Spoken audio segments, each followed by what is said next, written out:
através da curiosidade em conhecer a história do lugar onde nasceu que ele se tornou um pesquisador. Hoje possui um acervo enorme sobre a cidade de Blumenau. Eu converso hoje com o professor aposentado Adalberto Dai. O Palavra Aberta já está no ar.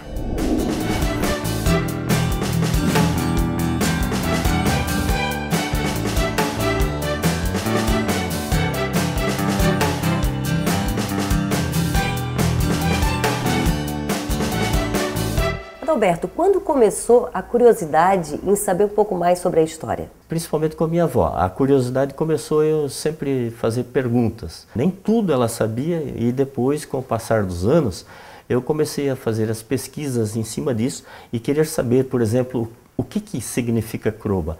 Kroba vem do primeiro engenheiro de Blumenau, chamado Henrique Kroeberg. E além, querendo saber um pouco mais sempre? Sim. Ia pesquisando? Eu pesquisava com a comunidade. Nós fizemos entrevistas com, sei lá, mais de 1000 pessoas dentro da comunidade do Grande Garcia. Aí depois você se tornou professor de História e Geografia? Sim, antes disso trabalhei durante 25 anos na empresa Garcia e Artex, no período de 1968 até 1992, e depois fui lecionar História, Geografia, antigo SPB, Educação Moral e Cívica, e principalmente Sociologia e Filosofia. E esses objetos, tu fosse guardando durante toda a tua vida, tu fosse ganhando, como é que foi? Esses objetos aqui desse acervo, né, que conta tanta história, tem máquina fotográfica, tem rádio, tem gravadores, telefone, como foi isso? Isso.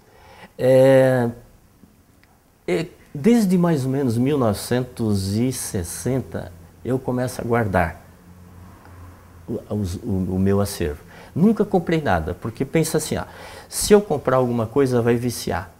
E se eu ganho, recebo, eu com a ética, com a moral, com a educação que eu tive dos meus pais, eu não vou vender. As pessoas foram te dando objetos antigos? Exatamente, elas foram me dando. Como tem vários aqui, né? Tem as máquinas fotográficas que foi do fundador da empresa Artex, do Otto Huber, né?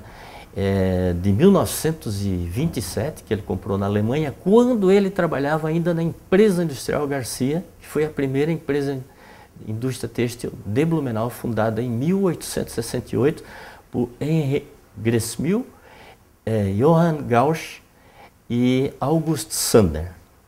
E o que tu tens ainda dessa empresa? O que tu tens? Eu estou vendo que tem umas toalhas aqui. Sim, tem toalhas, tem fotos e tem objetos como lançadeiras, né? As lançadeiras que fabricavam essas toalhas, produzia além de toalhas e cama, mesa e banho, ela produzia também teares e produzia sinos que corriam o mundo todo.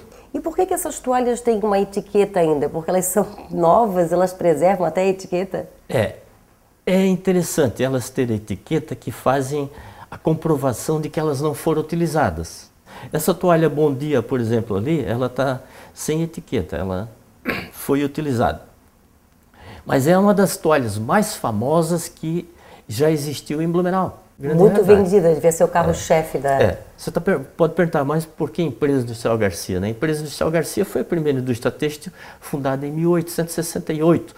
Os Hering são de 1880, são 12 anos depois. Muita gente pensa que muita gente pensa que são os Hering, foram os pioneiros, mas não foram. A empresa Garcia foi a pioneira, só que ela não começou com o nome de empresa industrial Garcia, ela começou com uma pequenina tecelagem chamada Heinrich Gressmühl e Companhia Limitada. Então, poxa, se a gente ignorar essa história, nós não podemos contar o porquê existe o bairro. É através desse crescimento, com a vinda do Henry Gressmühl em 1860 para a região do Garcia, que nós vamos ter o bairro pujante que foi durante a vida inteira. Aliás, o bairro Garcia é anterior à fundação da cidade de Blumenau. E tu tens bastante curiosidade por esporte também, é uma paixão antiga? É uma paixão antiga. Desde criança eu comecei a jogar futebol exatamente na rua onde eu morava, que era a Rua Almirante Saldanha da Gama, no bairro Glória, do qual eu nasci. Então minha curiosidade sobre futebol começou ali desde 6, 7 anos de idade, que dali saí para jogar no Amazonas, em todas as categorias. Joguei até no último jogo no estádio da Empresa Industrial Garcia, que foi no dia 26 de maio de 1974. Bom, mas voltando ao futebol inicial em Blumenau, como começou? O futebol inicial em Blumenau começou por volta de 1911. Era jogado entre os times do Tüverheim, que era o time da ginástica de Blumenau, contra jogadores do Garcia, ou jogadores da Empresa Garcia, que mais tarde vai ser o Amazonas.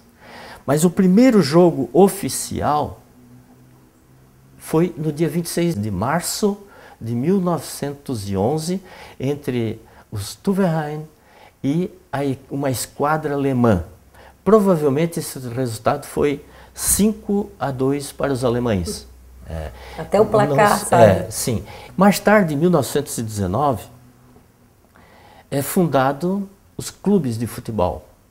E os primeiros clubes de futebol que foram fundados foram pela ordem de registro, na verdade, né? O Brasil, que depois veio a ser o Palmeiras, o Beck, em julho de 1919. Depois o Blumenauense, que depois veio a ser o Grêmio Esportivo Olímpico, em agosto de 1919.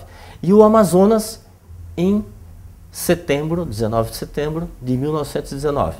Mas por que o Amazonas o terceiro? Por que o Brasil e o Palmeiras o primeiro? Porque o dono do cartório chamou primeiro eles para registrar, porque ele torcia para o Brasil e para o Palmeiras. Tá. Né? Mas o time mais antigo, na realidade, era o Amazonas, que já existia desde 1911. E depois do intervalo, a gente vai saber um pouco mais sobre a história e muito mais sobre a vida do Adalberto Dai. Até já.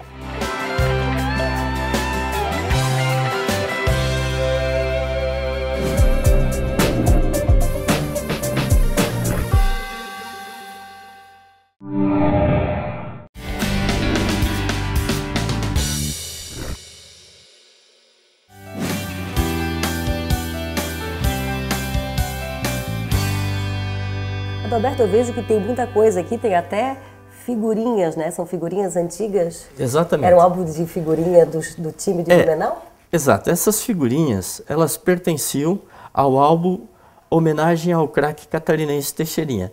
Então, a figurinha aqui do Maier, que jogava no Amazonas, que tem do Olímpico, né? E assim vai dos clubes, do Palmeiras, né? E eu posso mostrar melhor. Esse é o álbum? Esse é o álbum que produziam Completou o álbum? Completei 2 aqui desse álbum. Aqui essas figurinhas repetidas, então? Essas são duplas. Esse álbum é de que ano? Ele foi confeccionado em 1963, mas circulou de 1964 até 1966. E tu conhece hoje algum dos jogadores que está aqui? Conheço, inclusive vários deles vêm me visitar. Vários deles. Falando em visita, tu recebe visita de muita gente? Recebo visita constantemente, mesmo com todo o problema da minha doença. Nesse período, 107 pessoas já me visitaram. Ficasse doente quando? Eu fiquei doente, diagnosticado, na verdade. Eu acredito que fiquei com problema no câncer a partir de julho de 2010. Mas fui descobrir a partir de julho de 2011, né, após já ter feito uma cirurgia do dente, que achava que era no dente, e o câncer foi diagnosticado em janeiro de 2012. Foi diagnosticado o câncer nessa parte da rinofaringe, e onde eu tive que passar por uma cirurgia, tive que passar por radioterapias, quimioterapias, mas com muita fé, com muita perseverança e ajuda da família, da minha esposa, que sempre esteve ao meu lado, cheguei a ficar debilitadíssimo, anunciada a minha morte no dia 1º de julho. De 2012? De 2012. Foi anunciada a minha morte. 11 ligaram aqui para cá, para a nossa casa, perguntando. Vários cumprimentaram, deram os pêsames para minha esposa pela rua. Vários foram me visitar na capela mortuária. Correu assim um boato de que eu teria falecido. Mas eu resisti a estudos, quimioterapia, radioterapia, as orações dos amigos, nas igrejas de todo o Brasil, na realidade. Fizeram com que eu obtivesse hoje a cura. E por também não me entregar, nunca deixar chegar a depressão, por exemplo. E aqui, quem te procura mais? Quem quer mais saber da história? É o jovem? É a pessoa mais velha? É o professor? Desde a criança de 7, 8 anos, quando vai para a aula, até quem tem 80, 90, 100 anos me procuram. São todos. Aí o teu blog, sucesso. Como é que é também? Esse blog, tu escreves todo dia? Tu conta através das tuas fotos, da história? Como Sim. É que é? Não escrevo todo dia, mas recebo em torno, em média, de 300 e-mails de pesquisas todo dia, fora telefonemas e visitas. Como é que faz daí? Como é que responde tudo isso? Tem que dar um jeito, eu dou. Não deixo ninguém sem resposta. Sem resposta. E curiosidade, o que tens alguma curiosidade para contar da cidade de Blumenau? Tenho, sim. A cidade de Blumenau é cheia de curiosidades. Quando eu comecei a lecionar, eu percebi que os professores não sabiam nem contar a história do seu bairro, muito menos da cidade.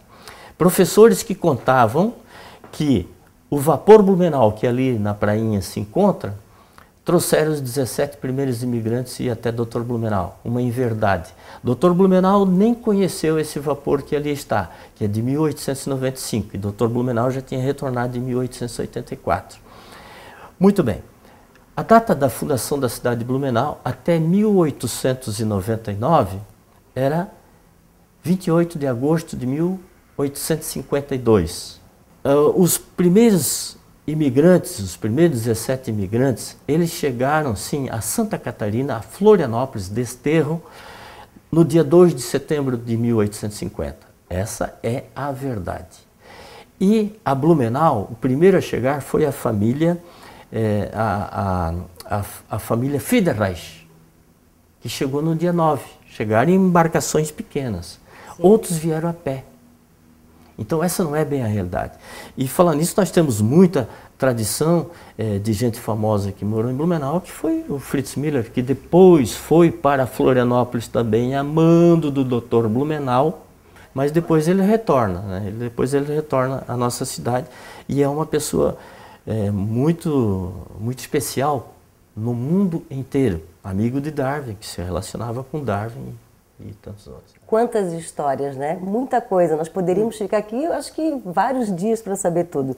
Mas eu queria que deixasse uma mensagem ou um conselho na era da internet para os jovens que têm curiosidade de saber um pouco mais e o que eles esperam do futuro e a importância também de saber do passado. Sim.